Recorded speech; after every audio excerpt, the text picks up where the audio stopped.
Hi, I'm Bob Tabor with Developer University. For more of my training videos for beginners, please visit me at devu.com.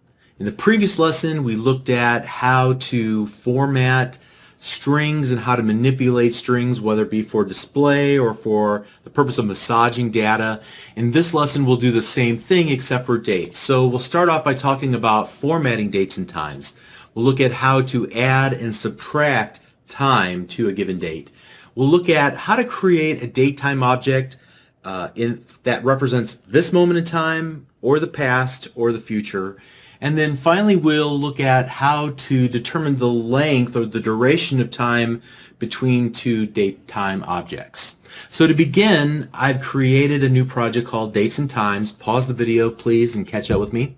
And what we'll do here is actually just create a new date-time object by going date time, and we'll just call this my value, and we're going to initialize its value to a valid date time. So the easiest way to do that is to represent this very moment as the application is executing. So we'll go datetime.now, and that represents this instant. All right, and the easiest thing that we can do is just do a console.writeLine taking my value and calling the toString method. Now you'll see we have a lot of to something strings, and we'll look at several of these in an effort to format our date time the way that we want. But this default toString method will take our country and our locale and will present dates and times as they are typically presented in our country and in our culture. So here in the United States, we usually represent the month first and then the date. I know in other countries, most other countries, it's date, month, year. And then we have the time of afternoon that I'm actually recording the video. Notice that it also has AM, PM as opposed to military time or 24 hours. So in order to change the way that this is presented, we're given a bunch of other additional helper methods, and so we can do something like this. So myValue.to short date string, and this will just display the month, date, year. We can also do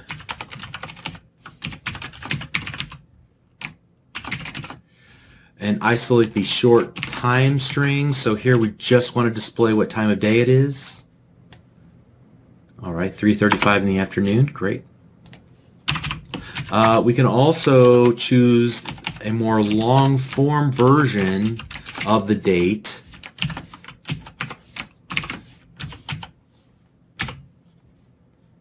And you can see it's Tuesday, March 15, 2016 as I record this.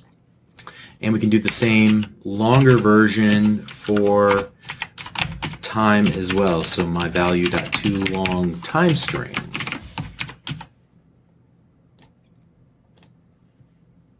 All right, and so you can see not only do we have hours and minutes, but also seconds in the long time string. Great.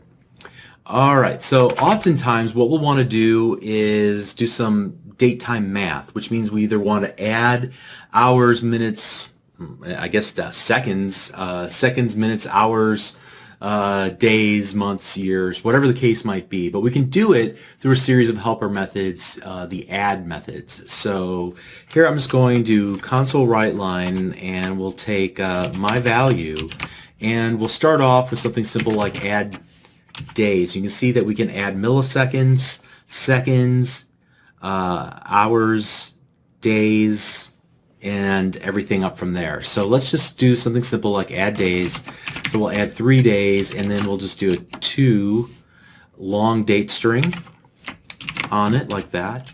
Now you may have noticed me do this in the past where I've used the period. Remember, that's the member access operator, and chain together a series of commands. So in this case, we have a value that represents a date.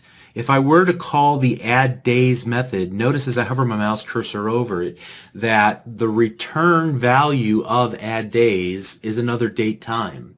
So now since I have another date time in my hand that represents today plus 3 days, then I can call that date times toLong date time string, which now returns, as you can see, a string data type. So that's the notion of chaining method calls together. As long as you continue to chain together methods that return some value of some data type, you can continue to call methods for that given data type. All right, so let's go ahead and see now 3 days from now. It will be in fact Friday, March 18th. And let's do something with regards to hours, and let's go my value add hours, and we'll add 3 hours to long time string, and that will be 6:38 p.m. Okay. And then what if I wanted to subtract time? Are there any subtract hours or subtract days?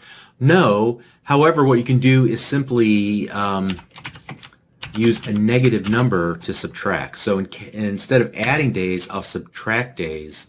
And yeah, we'll just go ahead and run that. And you can see 3 days ago, it was Saturday, March 12th. Great. All right. So in addition, we can just grab off parts of a date or time. So here again, let's go, whoops, let's go my value, and let's just pull off this current month, and this will return an integer. Now console.writeLine we know can accept an integer, so we'll just go ahead and print out the current month. So the third month, obviously that's going to be March. Okay.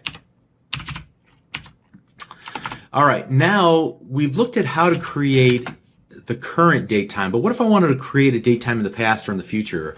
I could do something like this. So date time, and I'm going to call this my birthday.